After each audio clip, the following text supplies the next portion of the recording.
Vamos a la palabra de Dios. Le voy a invitar a que vaya conmigo a Marcos capítulo 6. Marcos capítulo 6. Leeremos los versículos 12 al 13 como base, pero vamos a estar regresando y vamos a estar alrededor de este capítulo 6 del Evangelio según San Marcos. El título de la enseñanza es Nuestras acciones determinan nuestra identidad. Nuestras acciones determinan nuestra identidad. Dice la palabra de Dios en Marcos 6, 12. Y saliendo, predicaban que los hombres se arrepintiesen. Y echaba fuera muchos demonios y ungían con aceite a muchos enfermos y los sanaban. Una de las preguntas que el hombre se ha planteado durante muchos años, desde hace muchos años, en la rama de la filosofía es ¿quién soy? ¿De dónde vengo? ¿A dónde voy? Estas son algunas que se conocen como preguntas existenciales. Y si reflexionamos en el título de esta enseñanza, nuestras acciones determinan nuestra identidad, podemos adentrarnos a la respuesta de esta primera pregunta, por lo menos. En otras palabras, el título de esta enseñanza podría ser lo que hacemos determina lo que somos. Por ejemplo, ¿qué hace un maestro? Un maestro enseña, ¿verdad? Porque enseña, es maestro. Un vendedor, ¿qué hace? Un vendedor vende. Un cocinero, ¿qué hace? Cocina. Pues, qué bárbaro, que tener una nueva revelación ahora en este nuevo año. Mente fresca, ¿verdad? Año fresco. Así que si alguien dice que es chef, dice yo me identifico como chef, pero nunca ha cocinado, no sabe ni cómo se agarra un sartén, ¿a quién trata de engañar? Es la pregunta, ¿verdad? Antes de llegar a los versículos que leímos al principio, te pongo en contexto. El Señor Jesús llegó a un lugar llamado Nazaret. ¿No suena este lugar, Nazaret? Sí. Fue el lugar en donde Jesús se crió. Jesús, vemos en este tiempo que acaba de pasar, que nació en Belén de Judea. Pero entonces, ¿por qué? Quizás te has preguntado, ¿por qué le dicen Jesús de Nazaret? ¿Que no era de Belén? Bueno, es que Él se crió en este lugar llamado Nazaret. Así como algunos aquí quizás nacieron en otro país, en México o en otro estado, pero se criaron aquí y por eso dicen David de Houston. Yo no soy de Houston, yo soy de Tamaulipas, en México, pero pues toda mi vida casi he vivido aquí en Houston y por eso me conocen como David de Houston. Y así con el Señor Jesús, le decían Jesús de Nazaret porque se crió allí en este lugar llamado Nazaret. Allí estuvo el Señor Jesús en el lugar donde se crió enseñando en la sinagoga, llegó allí a enseñar. Y podemos identificar allí en Marcos capítulo 6, mientras que Jesús estaba en Nazaret enseñando en la sinagoga, identificamos a un grupo de personas. ¿Quiénes eran estas personas o quién era este grupo de personas? Bueno, eran los incrédulos. Y yo pregunto, ¿qué hace un incrédulo? Recuerda, nuestras acciones determinan nuestra identidad. ¿Qué hace un incrédulo? ¿Cuáles son las acciones de un incrédulo? Bueno, el texto bíblico nos lo responde. Versículo 3 de Marcos, capítulo 6. ¿No es este el carpintero, hijo de María? Hermano de Jacobo, de José, de Judas y de Simón. ¿No están también aquí con nosotros sus hermanas? Y se escandalizaban de él. Entonces aquí podemos ver en todas estas preguntas una incredulidad. Se puede percibir. ¿Quién es este? Este es el hijo del carpintero. No lo preguntaban queriendo encontrar una respuesta, sino la pregunta en sí misma ya manifestaba incredulidad, no en la persona de Jesús, pongamos atención a eso, sino en las obras de Jesús y en esta vinculación de la persona de Jesús con su personaje mesiánico o con él como el Mesías. ¿No están aquí también con nosotros sus hermanas? O sea, ¿cuál Mesías? Decían ellos, ¿no? ¿Cuál Mesías? Pues aquí están sus hermanas. Se escandalizaban de él, dice el texto. Lo que están haciendo aquí es menospreciar. Es lo que hace un incrédulo. Las acciones de menosprecio de estas personas determinaban su identidad. Eran incrédulos. Más adelante vemos a otro grupo de personas, que son los de fe. O sea, lo opuesto a la incredulidad. ¿Qué estaban haciendo estas personas? Las personas de fe, que aparecen aquí también en el capítulo 6 de Marcos. Bueno, ellos estaban siguiendo al Mesías. Ellos estaban siguiendo este Mesías que los de Nazaret menospreciaban. Estos discípulos, por cierto, no eran nada especiales, no eran eruditos, no eran gente rica de la alta sociedad, no, para nada. Eran pescadores, eran, en otra parte de la escritura, en los Hechos, se les identifica como gente sin letras y del vulgo, o sea, no eran nada especial esos discípulos. Y de hecho al principio, aquí en el capítulo 6 de Marcos, un poco antes, vemos cómo ellos mismos no tenían una gran fe. En el capítulo 4, esos discípulos, podemos ver cómo ellos, en vez de creer en la promesa de Jesús, cuando Jesús les dijo, pasemos al otro lado, eso fue lo que dijo Jesús, pasemos al otro lado de este río.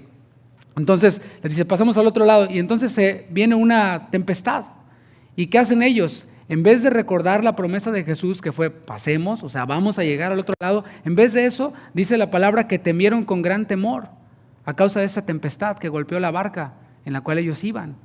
Incluso cuando el Señor se despierta y con su palabra calma la tempestad, fíjate lo que estos discípulos se preguntan, ¿quién es este que aún el viento y el mar le obedecen? ¿Te fijas cómo también es una pregunta de los de fe?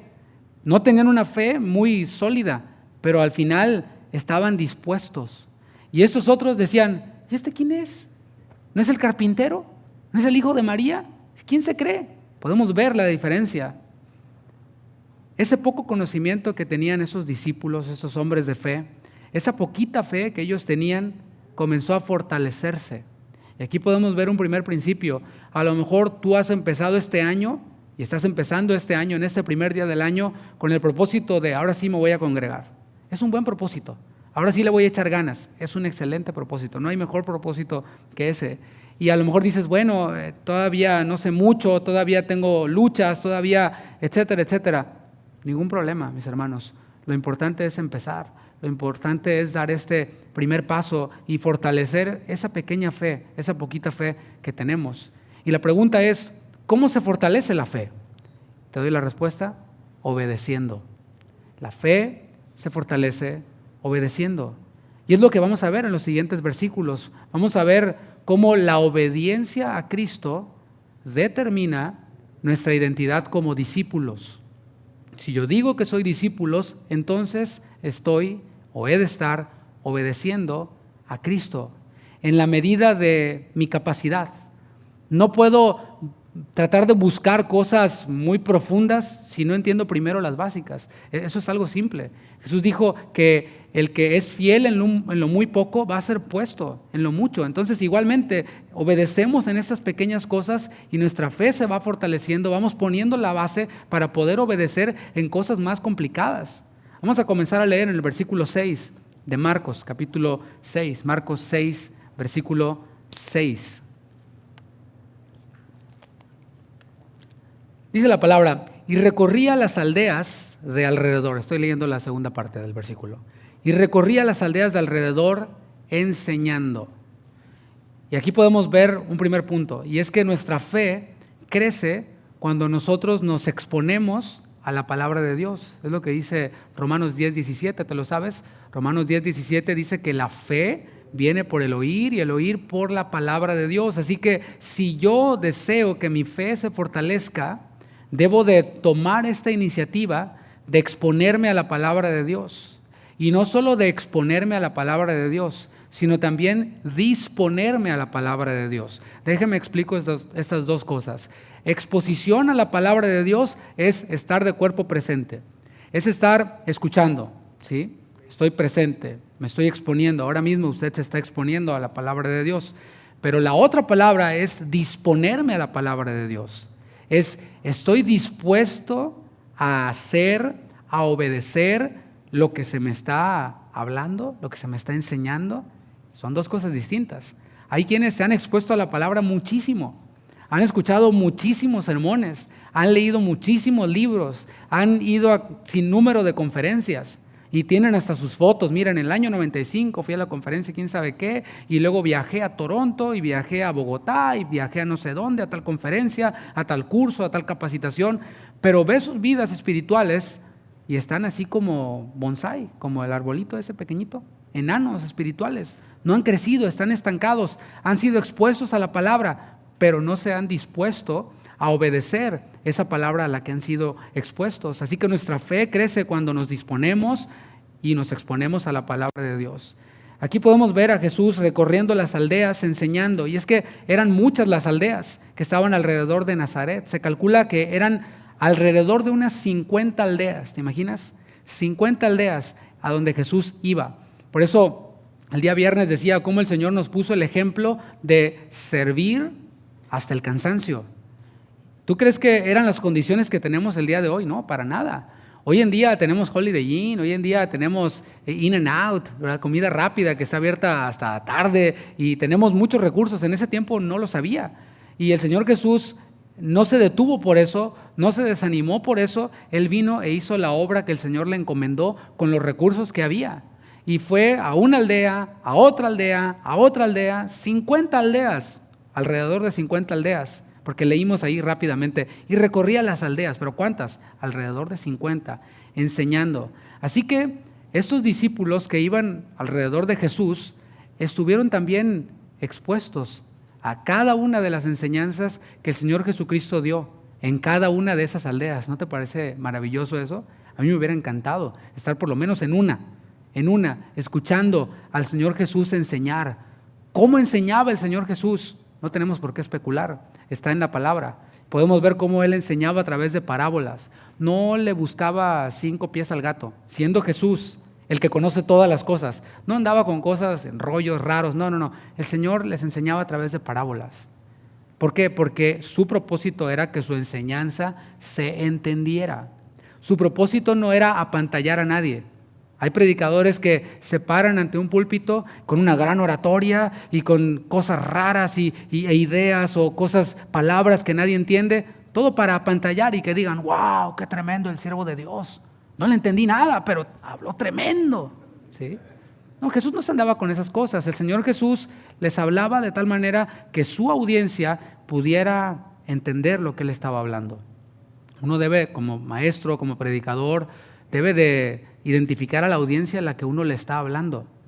No voy a hablar yo igual un domingo aquí en una reunión general en donde veo que incluso hasta hay algunos adolescentes y niños, algunos de ellos que sé que están batallándole con el español, pero están haciendo un esfuerzo por entender. ¿Verdad que sí, adolescentes? ¿Sí? Entonces no me voy a poner a hablar cosas y palabras muy elevadas. Pero otra cosa es hablar en un instituto bíblico, en un campo teológico, en donde hay personas que ya tienen la capacidad para entender ciertas palabras, ciertos términos, y se puede elevar un poco más el mensaje. Pero el Señor Jesús enseñaba claramente y decía, miren, ¿ven las aves? ¿Las ven? Sí. Bueno, fíjense cómo el Señor tiene cuidado de ellas, las alimenta, no se estresan porque van a comer. ¿Ven los lirios? O sea, lo primero que vieron era lo que más había.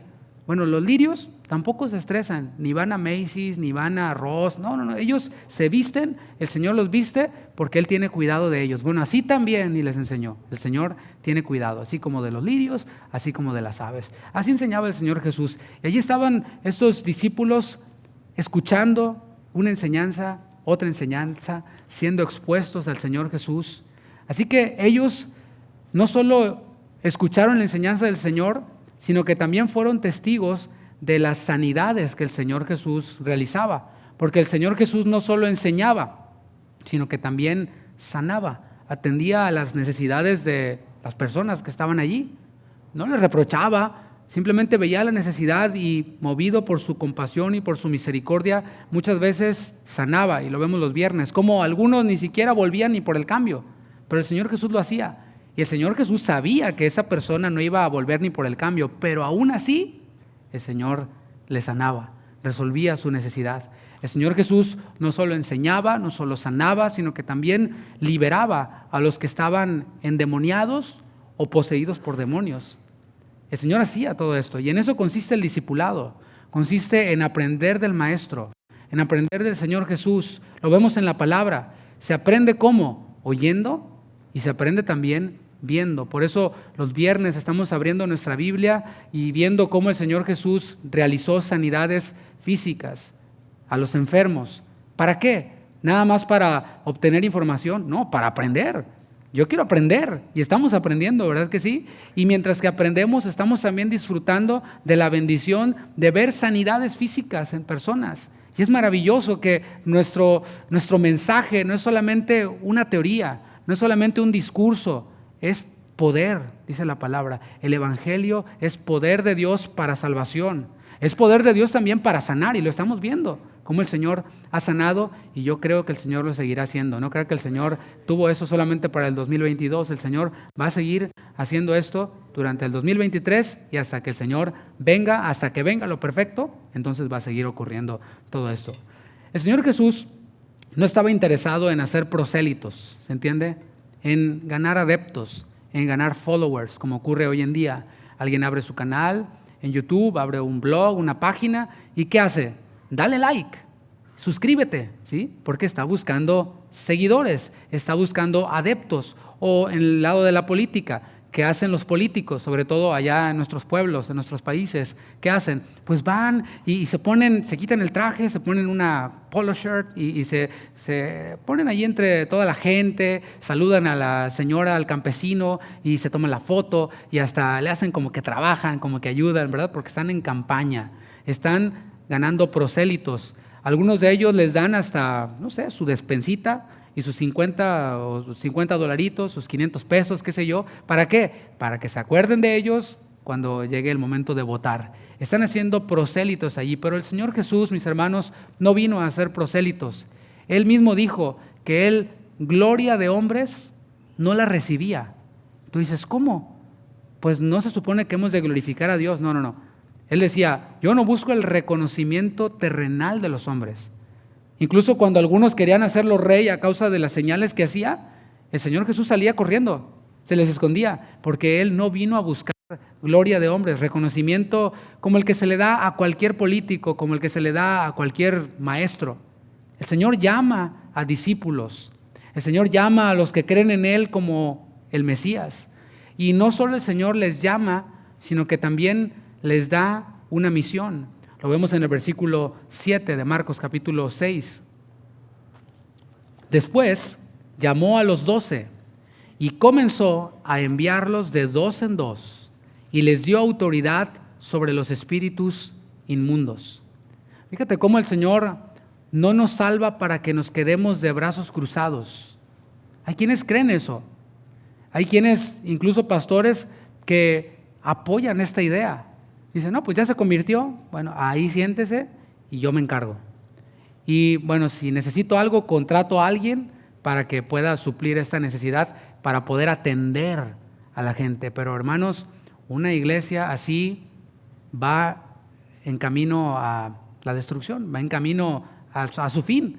Porque vemos cómo el mismo Señor Jesús nos llama y también nos da una misión, nos da un trabajo. No quiere que nos quedemos de brazos cruzados. No hay tal cosa como un creyente de banca. Si tú eres un creyente de banca, estamos en un nuevo año. Es una buena oportunidad para que digas, voy a dejar de ser creyente de banca y voy a empezar a ver del maestro lo que él hizo y empezar a imitar al maestro y a encontrar cuál es la misión y a poder trabajar en ella. La palabra dice que Él nos ha dado una nueva identidad.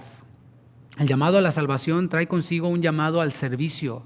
Acompáñame a Romanos capítulo 6, versículo 17, para que veamos cuál es esta nueva identidad que nosotros tenemos. Este versículo, Romanos 6, 17 y 18, nos dice no solamente cuál es nuestra nueva identidad, sino que también nos dice cuál era nuestra identidad a los que somos creyentes. Y por consecuencia, cuál es la identidad de los que no han creído. Solo hay dos identidades, aquí las vamos a ver. Romanos 6, 17, dice el apóstol Pablo a los romanos, pero gracias a Dios que aunque erais esclavos del pecado, ¿te fijas? Esa era nuestra identidad. Si tú no has creído en Cristo como tu Salvador, esta es tu identidad. No importa lo que tú digas que eres, importa lo que Dios dice que tú eres en su palabra. Así que si tú no has creído en Cristo, dice la palabra, dice Dios que eres esclavo del pecado. ¿Qué tal? Hola, ¿todavía me amas? Dice, aunque eres esclavo del pecado, habéis obedecido de corazón a aquella forma de doctrina a la cual fuisteis entregados. y libertados del pecado, vinisteis a ser siervos de la justicia. Fíjate cómo hay una transición aquí. De esclavos del pecado, ¿qué ocurrió? Obedecimos, hay obediencia, obediencia de corazón. ¿Obediencia a qué? Pues no es a mis deseos, no es al pecado, es a la doctrina de Jesucristo, al Evangelio. Y libertados del pecado, porque Jesús, el Verbo de Dios, dice Él mismo que cuando conocemos la verdad nos hace libres, y Él es la verdad. Así que esta doctrina de la que está hablando aquí es Jesús mismo, el Evangelio mismo, y el Evangelio nos libera. Libertados del pecado, ahora viene el cambio de identidad. Vinisteis a ser siervos de la justicia. Fíjate cómo no dice campeones, cómo no dice tiburones. No, dice siervos de la justicia. Antes éramos esclavos del pecado, obedecíamos al pecado de manera incondicional, no podíamos hacer otra cosa más que responder al pecado, obedecer al pecado, pero ahora dice la palabra que somos siervos de la justicia, así es que fuimos entregados y obedecimos al Evangelio. Ahora somos discípulos también, somos siervos. ¿Y un siervo qué hace? Un siervo no dice lo que quiere hacer. Eso te enseñan en algunos lugares y se enseña en algunos lugares. Tú eres hijo del rey y ahora tú dile y cuéntale a Dios y tú pon todos sus propósitos y todos tus sueños se van a hacer realidad. Y nadie diga amén, porque empieza a hablar así, algunos dicen amén, se despiertan. Estaba dormido y amén. No, podemos ver cómo un siervo, que es como nos identifica la palabra, un siervo obedece a la voz del amado, como cantábamos hace rato, a la voz del maestro. Un discípulo escucha, atiende, obedece la voz de Jesús. Y algo interesante es que, volviendo con los 12, los cuales fueron encomendados, algo interesante es que el Señor Jesús no encomendó a sus discípulos sin antes haberles enseñado verbal y visualmente. Ese es un principio que vemos del Señor Jesús en el discipulado.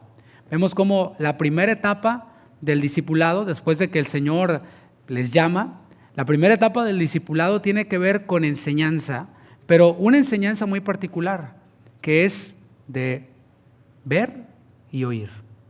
Maestro, ¿dónde moras?, le pregunta uno de sus discípulos. Y el Señor le responde, ven y ve. Y aquí podemos ver a los discípulos en una aldea, viendo, escuchando, en otra aldea, viendo, escuchando, aprendiendo. Más de 50 aldeas, escuchando. Podemos ver entonces cómo el Señor, antes de encomendarlos, les enseñó verbal y visualmente. Y eso nos enseña algo a nosotros. Nos enseña que todos, sin excepción, debemos de pasar por un proceso de aprendizaje para ir creciendo antes de funcionar en nuestro llamado particular. Cada uno de nosotros, los creyentes, tenemos un llamado general, lo vamos a ver en un momento más, y usted ya lo sabe porque cada rato lo repetimos, pero también tenemos llamados particulares, por lo menos uno, o dones que el Señor nos ha dado para edificar a la iglesia, también lo estamos viendo. Pero antes de poder funcionar en esos dones, estamos viendo, según Jesús, según el modelo de Jesús, cómo hemos nosotros de primero pasar por un proceso. Si tú has ido a una iglesia, o si tú vas a una iglesia o conoces una iglesia, fuiste parte, no sé, de una iglesia en donde llegas y mucho gusto, pastor. Y el pastor, ¿qué sabe hacer, hermano? No, pues, ¿cómo? Pues, cantar. Pues cántenos, predíquenos. Espérate, no.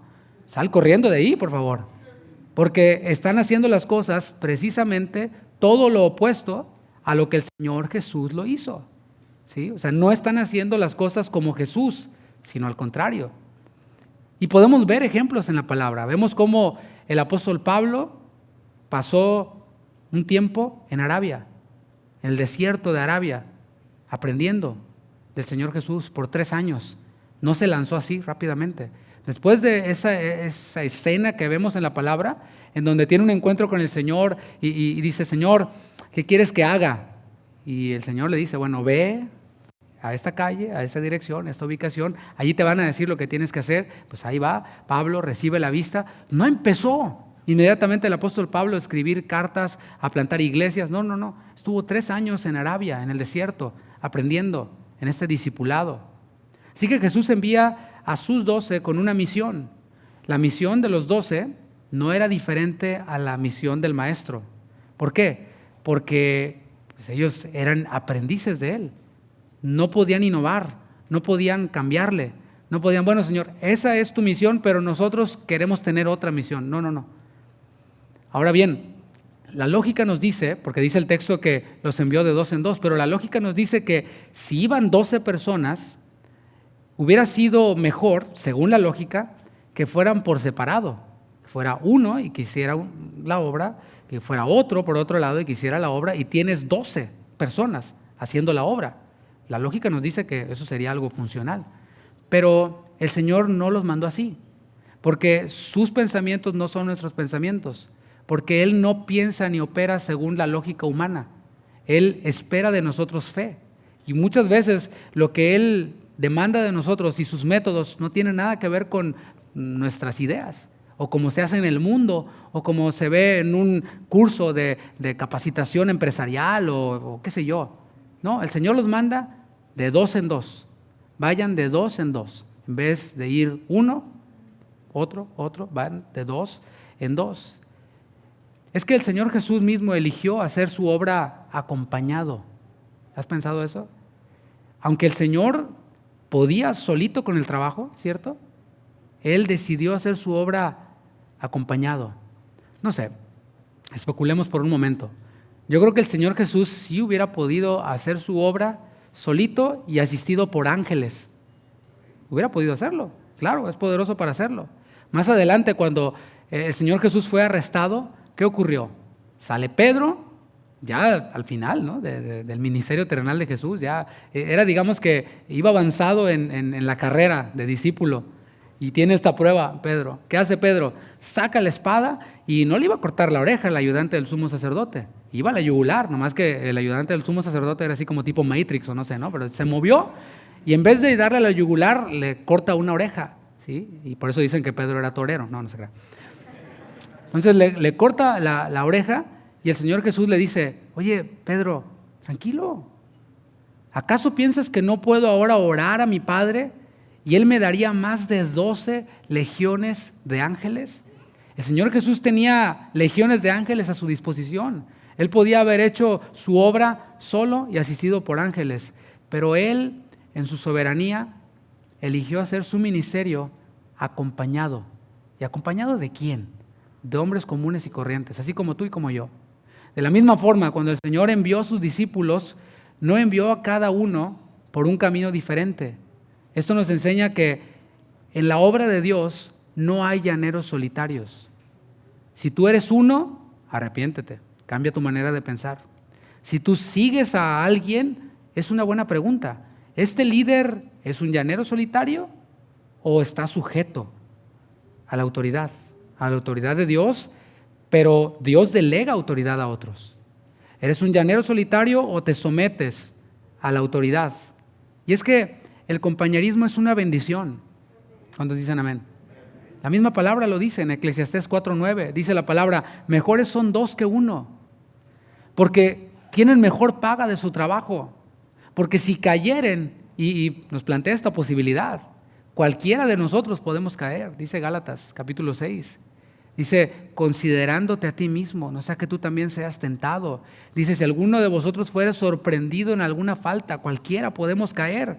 Si cayeren, el uno levantará a su compañero, pero ay del solo. Hay quienes creen que estar solo es una bendición, que es una ventaja. Hasta hay un dicho por ahí que dice, ¿no? Más vale solo que mal acompañado. Pues la mala compañía es de ser tú, brother. ¿Sí?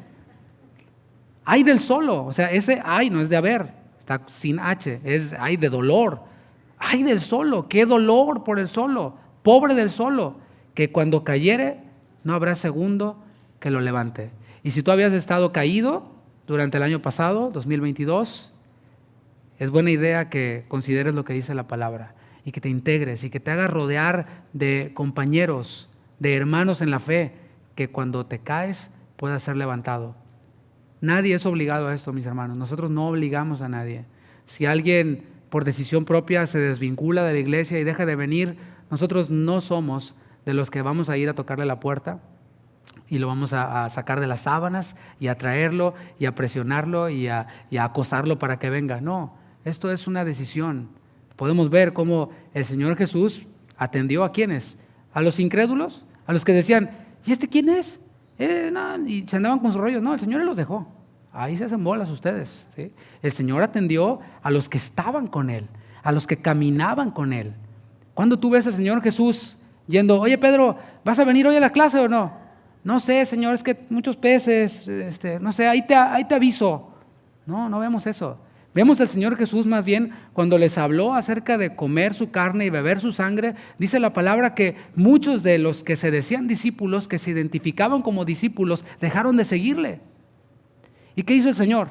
¿Fue atrás de ellos? No, al contrario.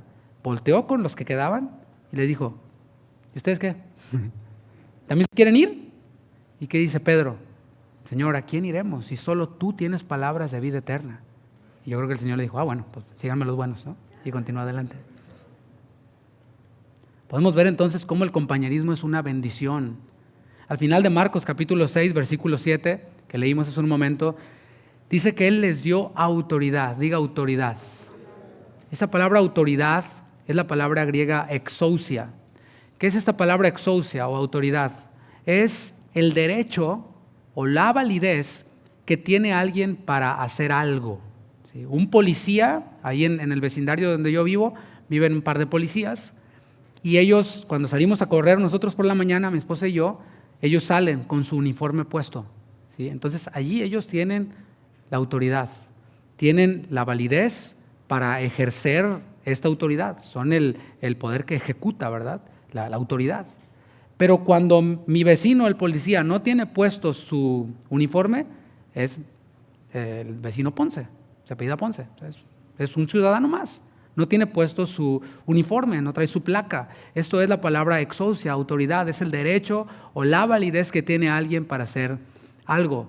Ellos, los discípulos aquí, recibieron autoridad, es decir, fueron autorizados por la máxima autoridad para hacer lo que hacían.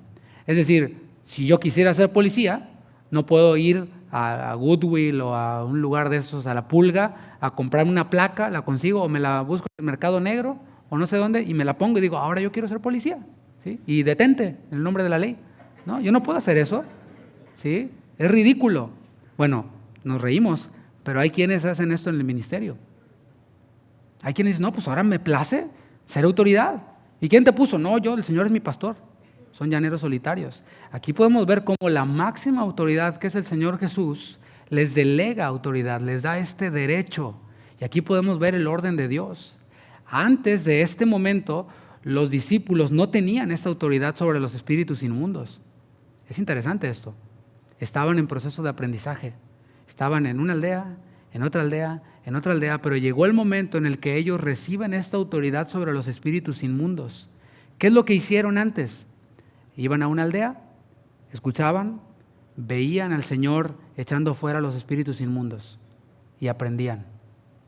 Iban y veían al Señor Jesús en otra aldea, lo oían, veían y aprendían.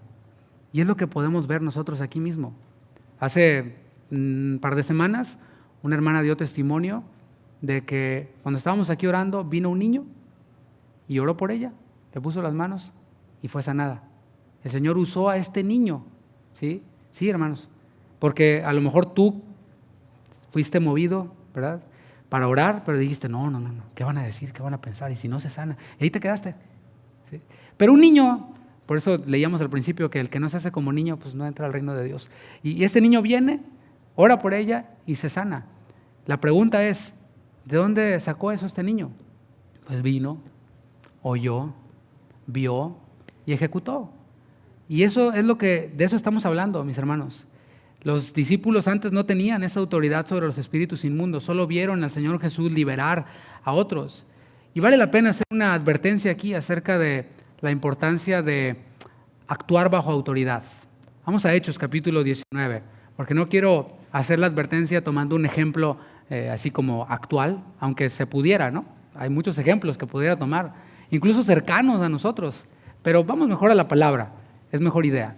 Hechos capítulo 19, para que veamos aquí cómo el Señor a través de esta narración nos advierte acerca de la importancia de actuar bajo autoridad.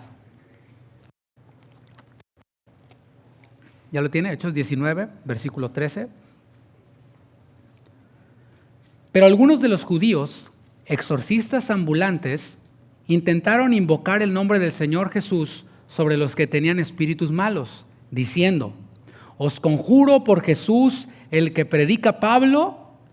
Había 7 hijos de un tal Esceva, judío, jefe de los sacerdotes, que hacían esto. Estos hombres que acabamos de leer aquí no contaban con la autoridad que Jesús otorgaba. O sea, vemos a Jesús otorgándoles autoridad a sus discípulos. Pero estos hombres particularmente no recibieron esa autorización, esa exousia de nadie. Simplemente se lanzaron a hacerlo. Porque dijeron: está padre, ¿no? Es algo bueno. Sí, es algo bueno. Es algo bueno orar por los que están endemoniados y orar por su liberación. Es algo bueno. Pero podemos ver aquí, vamos a ver más adelante aquí algo bien interesante. Ellos decían: en el nombre de Jesús, el que predica Pablo. O sea, Pablo recibió la autoridad, ellos no. Entonces, ¿qué hacían? Pues nomás decimos las palabras mágicas: abracadabra, patas de cabra, y ya, ocurre, ¿no? Hay quienes creen que es una fórmula mágica. Hay quienes creen que se trata nada más de ir a un shopping center y rentar un local de $3,000, conseguirte a 2, 3 brothers que le habiliten los baños, etcétera, conseguir 2, 3 permisos, ir a la ciudad, conseguirte un DBA y empezar una iglesia como si fuera una taquería. Hay quienes creen. Y tú dices: pues es bueno. O sea, es bueno que haya iglesias en todos lados y que la gente alabe y que la gente escuche la palabra. Pues sí, pero ¿con qué autoridad? Esa es la pregunta. Versículo 15. Acuérdate, están ellos: en el nombre de Jesús. ¿Cómo era? El que predica Pablo. A ver. Pero respondiendo el espíritu malo dijo: a Jesús conozco y sé quién es Pablo, pero vosotros, ¿quiénes sois? ¿Ustedes quiénes son? ¿Quién los envió? ¿De dónde salieron? A Jesús lo conozco, y dice la palabra que los demonios creen y tiemblan. A Pablo también lo conozco. ¿Por qué? Porque cuando nosotros estamos activos en la obra de Dios, ¿sabes? También en el reino de las tinieblas, en el ambiente espiritual, también se sabe. La pregunta es: ¿se sabe algo de nosotros por ahí? ¿O tampoco nos conocen? Porque andamos bien ocupados, ¿no? En un montón de cosas. No, a Pablo lo conocían también, a este ministro. Recuerda, Pablo no es Dios. Pablo fue un discípulo del Señor Jesús, fue un apóstol del Señor Jesús. Él mismo se identificaba como siervo del Señor Jesús, y los demonios, los espíritus inmundos lo conocían. Y a Pablo lo conozco, y cuidado con él, porque ese no se cuartea fácilmente. Y eso es lo que ocurre y va a ocurrir con personas que hacen la obra de Dios sin estar en comunión con Él y sin estar bajo autoridad. Porque si yo estoy en comunión con Dios a través de su palabra, voy a encontrarme con que su palabra me dice que he de estar bajo autoridad. No podemos librarnos de eso. Tú dices: yo soy mi propio jefe. No, qué bueno, échale ganas. Pero aún así, has de estar bajo autoridad. Todos estamos bajo autoridad. Romanos capítulo 13 nos lo marca, nos lo enseña. Lo más terrible es que estas personas que hacen la obra de Dios sin estar en comunión con Dios, sin estar bajo autoridad, lo más terrible es que si ellos no se arrepienten, un día van a escuchar unas terribles palabras que están en la Escritura, en Mateo 7:23. Dice: nunca os conocí, apartaos de mí, hacedores de maldad. Qué terribles palabras, ¿no? O sea, hay palabras del Señor que son dulces. Si nosotros vamos y abrimos su palabra y nos disponemos, nos exponemos y nos disponemos a ella, vamos a recibir consuelo, vamos a recibir aliento, vamos a recibir incluso exhortación. Pero ese es un momento en el cual las palabras del Señor ya no van a ser dulces para personas así. Y ya no habrá oportunidad de cambiar de mente, de arrepentirse. No, nunca los conocí, hacedores de maldad, apártense de mí. ¿Y de quiénes está hablando? De personas que según ellos mismos, aquí en el texto bíblico, en Mateo 7, dice que profetizaron en el nombre de Jesús. Dice que hicieron muchas señales en el nombre de Jesús. Y hicieron muchas cosas en el nombre de Jesús, pero sin conocer a Jesús, sin estar bajo autoridad. Y esta frase donde dice hacedores de maldad, en el griego es la palabra anomia. A es la negación, nomos es ley. apártense de mí, gente sin ley, gente que no estuvo bajo autoridad. Profetizaste sin estar bajo autoridad. Echaste fuera demonios sin estar bajo autoridad. Hiciste muchas señales en mi nombre, pero sin mi autorización, sin estar bajo autoridad. Estar bajo autoridad implica recibir instrucciones, mis hermanos. No estoy hablando de ser una persona que no tiene cerebro y que no piensa y que es manipulable y es un títere de otra que lo está moviendo. No, eso no es estar bajo autoridad. Eso es no pensar. Pero estar bajo autoridad implica recibir instrucciones. Tú estás en un trabajo, por ejemplo, y recibes instrucciones de tu mayordomo y te dice, hoy vamos a empacar tantas cajas, qué sé yo, ¿no? Si es tu trabajo. Y recibes las instrucciones, las escuchas, las atiendes y las ejecutas, tal y como se te dan. Si tú tienes que empacar cajas, por ejemplo, y llenarlas de un producto y el pedido dice 5 de este, 2 de este, 3 de este, a eso te tienes que apegar. No dices 5 de este, pues yo le echo 6. 3 de este, pues yo le pongo 2. No, hasta ahí llegaste en el trabajo, ¿verdad? ¿Sí? Es necesario realizar las instrucciones que nos dan tal y como se nos dan. Marcos capítulo 6, versículo 8, para que veamos las instrucciones para la realización de esta obra de los discípulos. Y les mandó que no llevasen nada para el camino, sino solamente bordón, ni alforja, ni pan, ni dinero en el cinto, sino que calzasen sandalias y no vistiesen 2 túnicas. Aquí podemos ver ya las instrucciones. Vemos cómo ya pasaron por el tiempo de entrenamiento y un entrenamiento intenso de escuchar, de ver. Ahora reciben la autoridad para la misión y no solo reciben la autoridad y vayan y háganle como quieran y puedan. No, les da instrucciones específicas, instrucciones claras. Aunque por un lado hubo un prudente tiempo de espera, un tiempo de formación para los discípulos antes de ser enviados, por otro lado, en estas mismas instrucciones de versículos 8 y 9 podemos ver lo urgente de la misión. ¿Por qué? Porque les dice, no lleven nada para el camino. O sea, no era para que de allí, espérame tantito, Señor, deja, voy y me cambio, deja, hago mi maleta. ¿Te ha pasado? Vas a hacer maleta y terminas poniéndole un montón de cosas. Cada que salimos de viaje nosotros queremos llevarnos hasta el perico, todo. El molcajete y todo, y ahí estamos con las maletas, se pasa el peso y sacándole y poniéndole, porque nos encanta llevar cosas. El Señor les dice, no hagan maletas, vayan, así, no lleven nada para el camino, nada más llévense su bordón, no lleven pan, no lleven lonche. Entonces, ¿cómo, Señor? Si a mí me da hambre cada 2 horas. ¿Sí? No lleven dinero en el cinto, el clavito que le llamamos, ¿no? Y el billetito ahí de 100 que tienes ahí por cualquier emergencia, no lleven nada, llévense sus sandalias, un calzado cómodo. No lleven 2 túnicas, no digan, pues esta combina con eso. No, es urgente la misión. Y es que no podemos quedarnos todo el tiempo en formación, no podemos quedarnos ahí. Oye, brother, ya llevas en formación como 30 años, ¿no? Ahí la llevo, ¿no? En este bloque de instrucciones, Jesús está enfatizando en una necesidad, la necesidad de viajar ligeros. No podían llevar todo un bagaje de cosas, el bolso, la comida, el cinturón con dinero, no podían.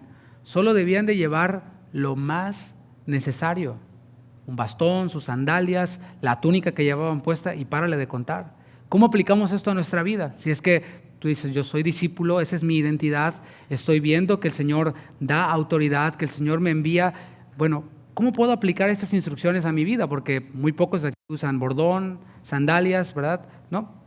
¿Cómo lo aplicamos? Bueno, el principio es que el Señor desea que viajemos ligeros en nuestra travesía por la tierra, que no nos atemos a cosas terrenales. Es una frase muy breve, muy corta, que no nos atemos a cosas terrenales, pero es muy profunda, muy, muy profunda. Conozco personas que no se han desvinculado de cosas terrenales y eso les ha implicado sacrificar algo que Dios tenía para ellos ministerialmente. Conozco maestros de la Biblia excepcionales que pudieran funcionar en una iglesia, en una nueva iglesia, qué sé yo, muchas cosas, pero están tan vinculados a las cosas terrenales, están tan cargados de cosas que ya hasta enseñar se les olvidó, porque no hay tiempo para estudiar, no hay tiempo para practicar la enseñanza. Bueno, si nosotros nos atamos a cosas terrenales, nos van a estorbar en nuestro camino. nos van a estorbar en nuestro caminar con Cristo. Y el Señor avanza, mis hermanos. El Señor va avanzando. Y si nosotros andamos con un costal así, espérame, Señor, espérame, nos vamos a perder muchas bendiciones y muchas cosas. Es mejor atender a esta instrucción que está dando el Señor. Versículo 10 de Marcos 6. Y les dijo: donde quiera que entréis en una casa, posad en ella hasta que salgáis de aquel lugar. ¿Qué es lo que les está enseñando aquí el Señor? Les está enseñando a confiar en Él. O sea, va a ser Él mismo el que les va a proveer el sustento. ¿Por medio de quiénes? Dice, donde quiera que entréis en una casa, posad en ella hasta que salgáis de aquel lugar. O sea, en esa casa iban a haber personas que iban a suplir sus necesidades. No eran ellos mismos los que iban a suplir sus necesidades. No, yo no necesito de nadie. Yo aquí traigo mi lonche. Y sacan su snack bar, ¿verdad? No. El Señor les dijo, no se lleve nada de eso. Voy a ser yo por medio de hombres. Y aquí podemos ver nuevamente la gracia de Dios de cómo Él utiliza a personas. El Señor podía y puede hacer caer maná del cielo, ¿sí o no? Lo hizo. ¿Por cuántos años en el desierto? Lo hizo. ¿No podía haber hecho lo mismo con sus discípulos? Decirles, ¿saben qué? No se preocupen, yo voy a hacer caer maná del cielo, así como lo hice ya. Pero el Señor no lo quiso hacer así esta vez, porque es soberano. Él dijo, van a ir a casas y en casas los van a recibir y los van a atender. Y va a ser Él proveyendo a través de personas. También les estaba enseñando que debían de tener contentamiento, porque cuando vas a una casa, generalmente no pides lo que vas a comer. O sea, cuando te invitan, o al menos si yo te invito a mi casa, pues no se vería muy bien que me dijeras, oiga, pastor, ¿y qué nos va a dar? ¿Qué va a haber? Porque es que la verdad los mariscos no me gustan, ¿no? O sea, ni modo, le entras. Y cuando haces la obra del ministerio, le entras, le tienes que entrar porque le tienes que entrar. Me acuerdo hace años mi esposo y yo fuimos a visitar a una familia, todavía no éramos pastores, pero los pastores nos encomendaron para ir a visitar a esa familia nueva y conocerlos. Bueno, pues los hermanos nos tenían listos y preparados una deliciosa cacerola de camarones, era un ceviche, pero con mucha cebolla. O sea, le salió un camarón a la cebolla de ceviche que tenía, ¿sí? Y nosotros no comemos cebolla para nada. Y me acuerdo que estábamos sentados mi esposa y yo, y pues todo lo nice, ¿no? Ay, sí, hermanos, con mucho gusto y tal, y estaba tapada la comida, y nos llegaba el olorcito, ¿no? ¿Verdad? Tú sabes, la cebolla huele. Y ya mi esposa abría los ojos así, y cuando lo destapan, y ellos muy emocionados porque eran de una parte de México en donde hay muchos mariscos, y mira, los hicimos al estilo del estado donde nosotros somos, y los destapan, y era el ceviche y cebolla a morir. Y nada más yo le hice la seña a mi esposa, le dije, cómetelo, ¿no? Y mi esposa obedientemente se lo comió, y después hasta dijo que estaba delicioso, le gustó, ¿no? El punto es de que a veces vamos así y tenemos que comernos lo que nos ponen en la mesa. Lo mismo ocurre con Dios. Hay que comernos lo que Dios nos pone en la mesa. ¿O no? A veces lo que nos pone Él en la mesa no es nuestro platillo favorito. Ahora mismo quizás tú no tienes en la mesa el platillo favorito que tú le has pedido a Dios o el que tú decretaste y declaraste para este 2023. No, pero es lo que hay. Y hay que estar contentos con eso, aceptarlo con gozo.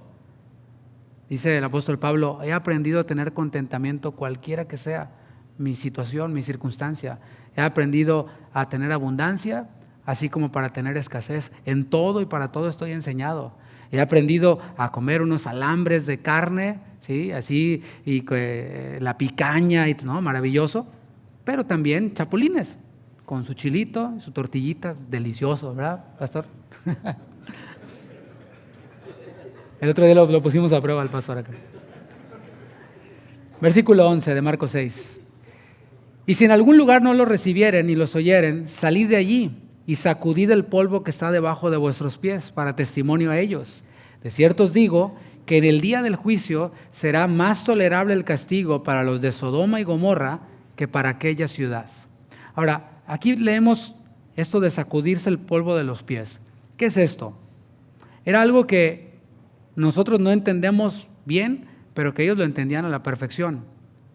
Cuando los judíos salían a tierras gentiles, por causa de trabajo o lo que sea, y tenían que salir de Tierra Santa para ir a territorios gentiles, y ellos volvían a Tierra Santa, antes de cruzar la frontera, antes de llegar a Tierra Santa, ellos se sacudían el polvo. ¿Para qué? Para no introducir inmundicia a Tierra Santa. Era un ritual que ellos hacían antes de entrar. Ahora, cuando cruzamos una frontera, te preguntan si traes semillas, si traes cierto tipo de productos que puedan hacerle daño a la fauna o al ecosistema del país al que estás entrando. Y esto lo hacían ellos, pero como una práctica más bien espiritual o religiosa. Entraban, se sacudían el polvo antes de entrar para no introducir ningún tipo de inmundicia a la Tierra Santa. Y el Señor aquí, en este versículo, les está anticipando algo. Les está anticipando que iban a haber personas que no iban a recibir su mensaje. Porque dices tú, es que está todo bien. O sea, el mismo Señor Jesús ya los enseñó, les dio un training poderoso, les dio autoridad, les está dando instrucciones para que vayan. Todo va a salir bien. Va a ser un éxito. Todos los van a escuchar. Todos van a creer. No, es un éxito garantizado. Pero el Señor Jesús es realista, mis hermanos. Y les dice, hey, van a haber quienes no van a creer en ustedes. Es más, van a haber algunos que ni los van a querer escuchar, que apenas vas a empezar, oye, y no me hables de Dios. ¿Te ha pasado? Que quieres buscar la manera de meterte y de presentarle el evangelio a alguien, como estas fiestas que acaban de pasar, era la oportunidad excepcional para poder anunciar el evangelio. Simplemente decirle a alguien, oye, ¿sí sabes qué se celebra en este tiempo? Y con esa pregunta ya te puedes meter. Hay preguntas que son así, pero hay veces también que cuando nos metemos nos dan el portazo en la cara. Nos dicen, no me hables de eso. Yo soy de mi religión, o yo soy ateo, gracias a Dios, y no me hables. Ok, no, pues está bien. El Señor Jesús les está diciendo, cuando esto ocurra, porque va a ocurrir, no se culpen a ustedes mismos. Es lo que les está diciendo el Señor. A veces así ocurre. Uy, le quise predicar y me batearon, me rechazaron. Ay, ha de ser porque yo ando en pecado. Y empezamos con cosas así. Nos empezamos a culpar. A veces incluso los que pastoreamos, a veces pues las cosas no salen como quisiéramos, aunque le queremos echar todas las ganas, etcétera. Y hay personas que a veces pues nos dan el portazo en la cara o no te dejan en leído en WhatsApp, ya ni te contestan, ¿sí? O hasta te bloquean de redes sociales, qué sé yo. Y de pronto uno puede caer en esto de, ¿qué habré hecho mal? Fue mi culpa. ¿Yo qué hice? Y eso, mis hermanos, es en cierto modo egoísmo. Es pensar que la vida y todo depende de mí. Y no, mis hermanos. Es decir, nosotros tenemos una responsabilidad y hay que ser objetivos. A ver, ¿mi testimonio ha sido un testimonio de acuerdo a la palabra? Sí. ¿Le prediqué el mensaje de Cristo? Sí. Bueno, y no quiso, pues no es mi culpa. O sea, yo, como dijo el apóstol Pablo, estoy limpio de la sangre de vosotros. Yo no he rehuido a anunciarles todo el consejo de Dios. Si ustedes no quieren, bueno, pues sacudo el polvo de mis pies y ya está. Aquellos que iban a rechazar a los discípulos, iban a estar rechazando a Jesús. Es lo que les está diciendo el Señor. Y asimismo, si nosotros estamos fielmente predicando el evangelio, estamos predicando a Jesús y nos rechazan, no nos están rechazando a nosotros. Y eso nos ayuda a ubicarnos en nuestra autoestima, ¿verdad? Porque a veces creemos que todo se trata de mí. No se trata de mí, se trata de Cristo. Y si tú rechazas este mensaje, si tú rechazas el evangelio, no me estás rechazando a mí, rechazas al mismo Señor Jesús. Y por lo tanto, vas a ser responsable ante el Señor por ese rechazo. ¿Te fijas cómo el Señor nos ayuda a ponerlo todo en perspectiva? A veces nos ponemos como muy dramáticos y le ponemos mucho drama al asunto, pero no, es simple. Hasta aquí los discípulos han estado en el lugar correcto, en el momento correcto, pero sobre todo con la persona correcta, con el mismo Señor Jesús. Le han estado siguiendo, han estado recibiendo la enseñanza correcta, las instrucciones correctas. Ahora viene un momento decisivo. Toca ver si sus acciones van a confirmar su identidad, si sus acciones van a honrar esta autoridad que ellos han recibido de parte de Dios, si ellos van a reaccionar como discípulos y van a seguir reaccionando como discípulos. De eso estamos hablando. Versículo 12 de Marcos capítulo 6 son nuestros textos base. A lo mejor más de uno aquí está en esa etapa.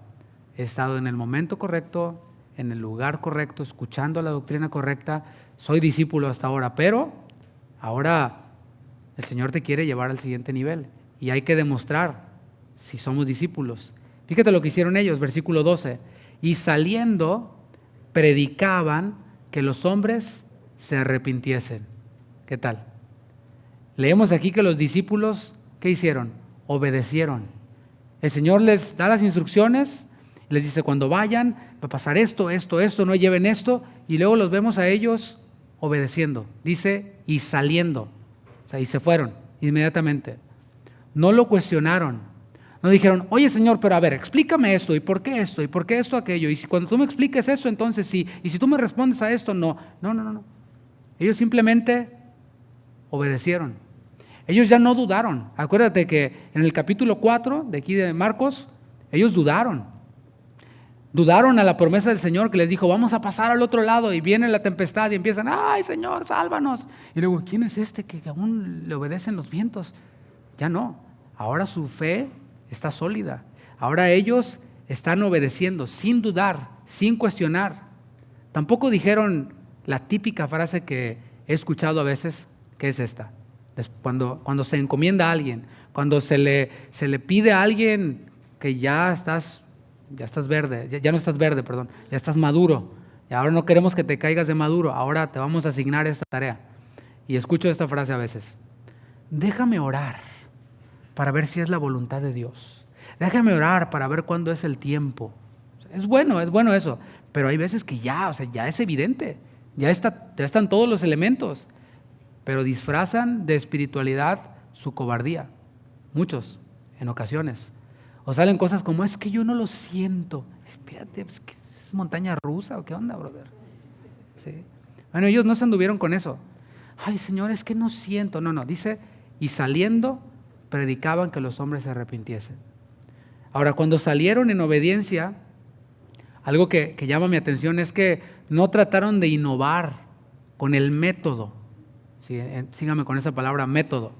¿Cuál fue el método que el Señor realizó? Bueno, la predicación en su obra. Sí, Él predicaba, ese fue el método. Para realizar la misión, predicación. Bueno, ellos no trataron de innovar con el método. No dijeron, bueno, Jesús predicaba, pero yo tengo mi estilo. Y yo soy más así como, tú sabes, ¿no?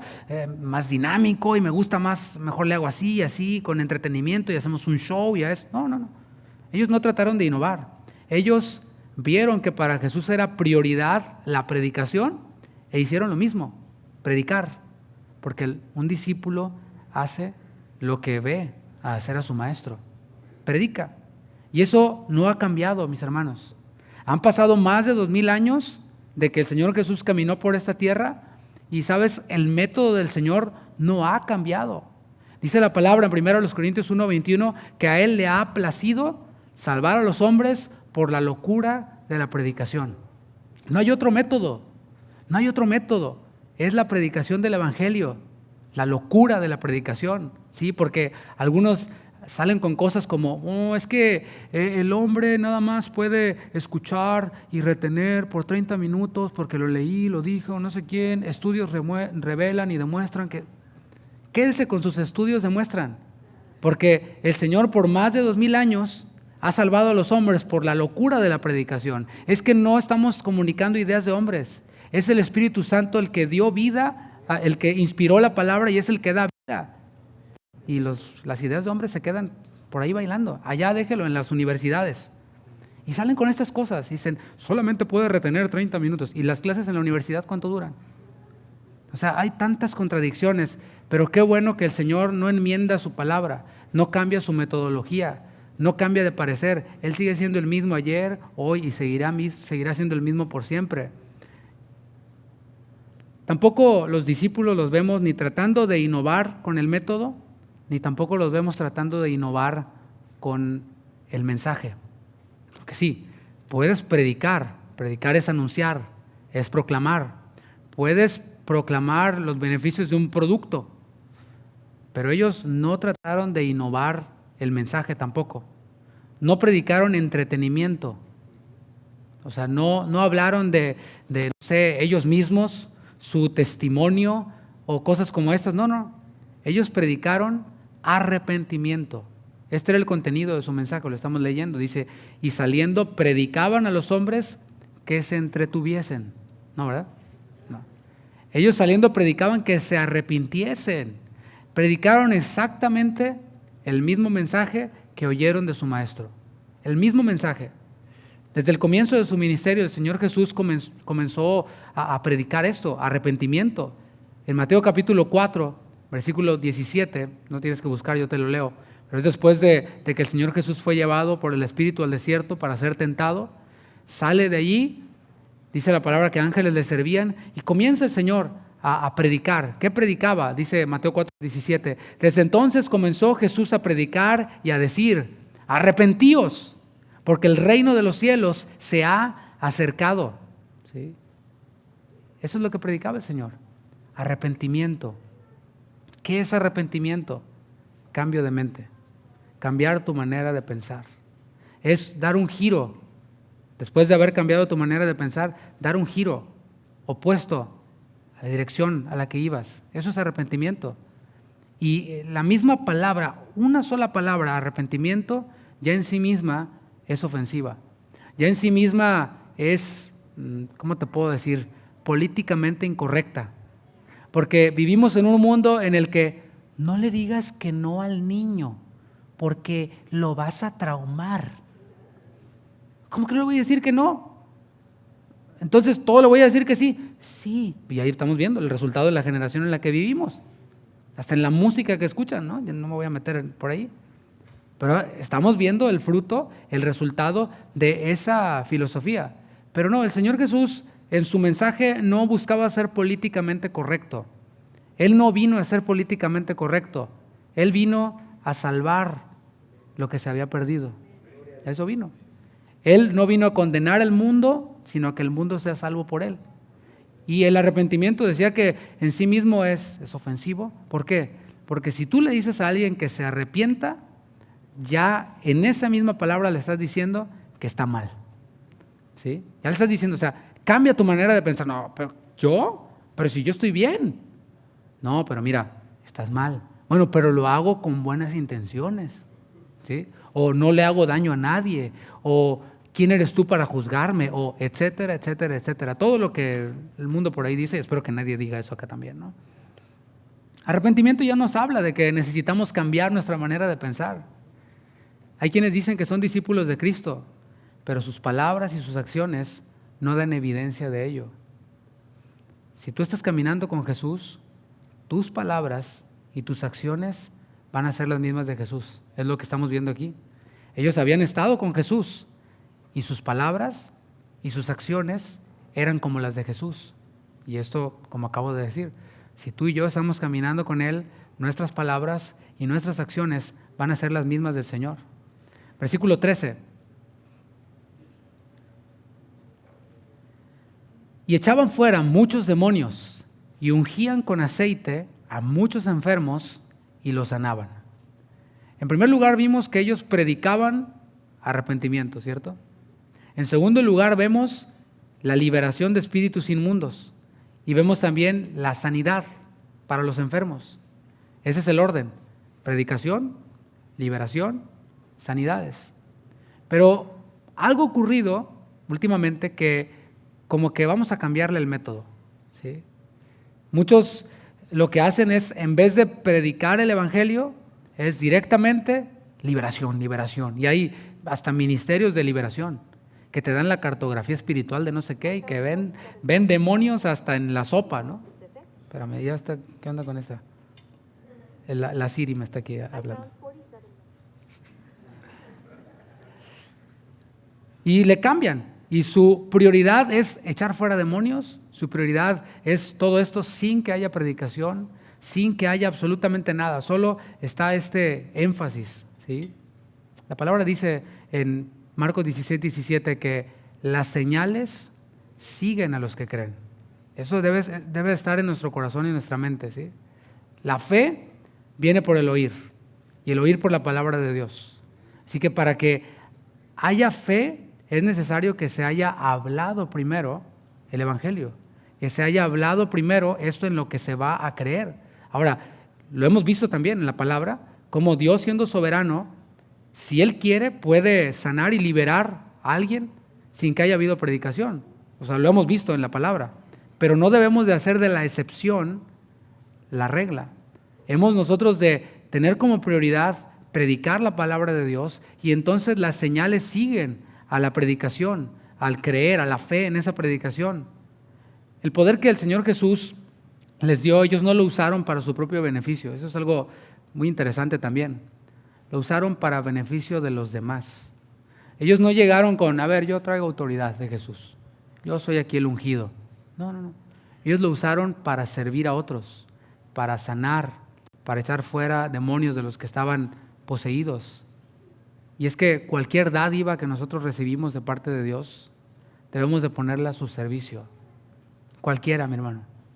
Como cantábamos hace un momento, todo lo que hemos recibido de tu mano te lo damos.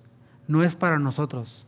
Si tú te quedas con las dádivas de Dios o con alguna autoridad que Dios te dio, si tú la entierras, si tú te la guardas, no va a haber gozo en tu vida, no va a haber plenitud en tu vida. Pero cuando nosotros la ponemos al servicio de otros, de los demás, podemos experimentar este gozo, el gozo de estar caminando en su voluntad. Ahora, ¿se acuerdan de los exorcistas ambulantes que leímos en Hechos hace un momento? De los que decían, en el nombre de Jesús, el que predica Pablo. Bueno, ellos no contaron con el respaldo del Señor, aunque tenían el discurso correcto. Vemos aquí en el contraste de Marcos 6, los discípulos sí, dice, y los sanaban. Los exorcistas ambulantes no, se quedaron desnudos y salieron avergonzados, pero aquí podemos ver a los discípulos sanando, siendo respaldados por Dios. Y esto nos muestra el respaldo del Señor para sus discípulos obedientes, a quienes Él llama, a quienes Él autoriza para hacer su obra y quienes son fieles para cumplirla. Para ir concluyendo, mis hermanos, hago una pregunta o varias. ¿Cuáles son nuestras acciones? Es la pregunta. ¿Cuáles son tus acciones? ¿Son acaso acciones de incredulidad? ¿De menosprecio? Veíamos cómo una de las facetas de la incredulidad es esa. ¿Y este quién es? ¿Es esa nuestra manera de actuar?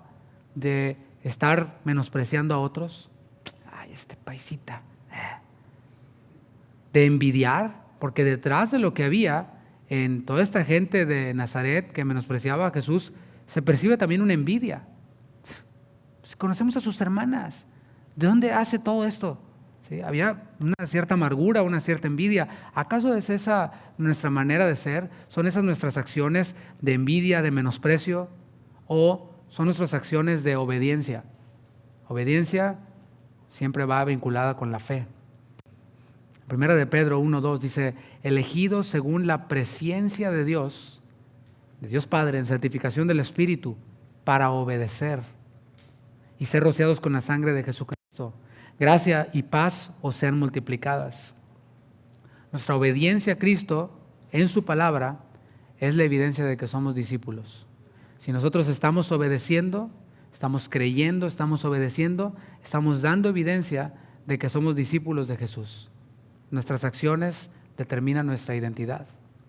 Nuestra obediencia, entonces, repito, manifiesta la evidencia de que somos discípulos. Jesús dijo en Juan 15:8, si ustedes dan mucho fruto y viven realmente como discípulos míos, mi Padre estará orgulloso de ustedes. Es lo que dijo el Señor. Si ustedes dan fruto, y el fruto se da cuando obedecemos, cuando esa pequeña semillita de fe que pueda haber hoy en ti, tú la haces crecer, la haces que sea fuerte, entonces empieza a salir ese fruto. Y dice el texto en esta versión, mi Padre estará orgulloso de ustedes. Yo le invito a que se ponga de pie y vamos a ir finalizando. Yo creo que es hora de pasar de la incredulidad a la fe. ¿Usted qué cree? Si es que hubiera alguien aquí que estaba en ese modo incrédulo, el Señor ha permitido que estés tú hoy, que escuches este mensaje, que seas expuesto a este mensaje. Y si hay disposición en tu corazón, el Señor lo ha permitido, ¿para qué? Para pasarte de la incredulidad a la fe, para que puedas ser obediente al Señor. Y es hora también de pasar solo de oír para comenzar a hacer. Todos, mi hermano, mi hermana, los creyentes tenemos un ministerio, tenemos el ministerio de la reconciliación. Y yo te invito a que tú te comprometas con el Señor. Sí, ese tiempo es un tiempo en donde se hacen propósitos, ¿sí? Este va a ser mi propósito y le voy a pedir a Dios esto. Pero ¿por qué no cambiar el asunto? Y en vez de hacernos propósitos y pedir deseos, ¿por qué no mejor hacer compromisos con Dios? Y hacer este compromiso de cumplir este ministerio que Él nos ha entregado. El ministerio de la reconciliación. Cumpliéndolo a través de los medios que estén a nuestro alcance. De ser agentes de convencer a las personas para que crean en el Señor. Dice la palabra, como si Cristo rogase por medio de nosotros, reconciliados con Dios. Cierra tus ojos un momento y reflexiona en esta enseñanza.